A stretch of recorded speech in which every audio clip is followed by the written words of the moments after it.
Kredit UMKM mencatatkan tren pertumbuhan hingga Agustus 2021 setelah sempat mengalami kontraksi selama 9 bulan berturut-turut. Hal tersebut menjadi sinyal positif bagi perekonomian negara yang sedang mengalami pemulihan.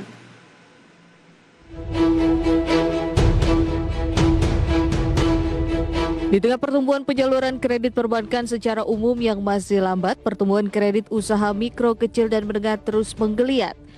Kemudahan UMKM untuk mengakses pendanaan tak hanya dari perbankan tetapi juga dari berbagai akses digital perlu terus didorong. Hal tersebut karena UMKM memiliki kontribusi besar bagi pemulihan dan pertumbuhan ekonomi. Mengutip dialog bertajuk kebijakan pembiayaan UMKM secara daring, Deputi Gubernur Bank Indonesia Doni P. Juwono menyampaikan, pertumbuhan kredit UMKM menunjukkan sinyal positif sejak Mei 2021 setelah bertumbuh negatif selama 9 bulan sejak Agustus 2020. Pertumbuhan positif pertumbuhan kredit UMKM sejak Mei itu berlanjut hingga Agustus yang positif 2,7%. Sejak bulan Mei, kredit UMKM itu yang paling duluan positif.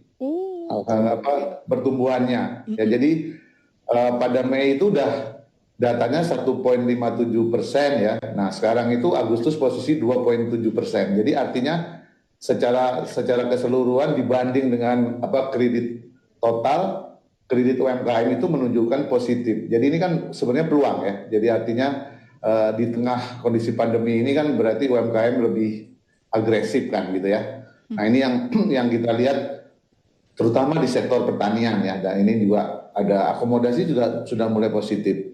Walaupun kita lihat non-performing loan. Hanya saja menurut Doni untuk mendapatkan kemudahan akses pembiayaan, pelaku UMKM harus senantiasa konsisten dan berkomitmen dalam menjaga kualitas produk mereka. Kemudian perlunya kreatif dan inovatif, memanfaatkan teknologi digital, berkolaborasi dengan berbagai pihak terkait, serta mampu secara selektif dan cermat dalam mengakses informasi tentang akses pembiayaan. UMKM diharapkan meningkatkan kemampuannya dalam menyusun laporan keuangan serta mampu memanfaatkan teknologi digital sehingga rekam jejak digital dari UMKM tersebut pada akhirnya memberi kemudahan dalam penilaian prospek kredit UMKM.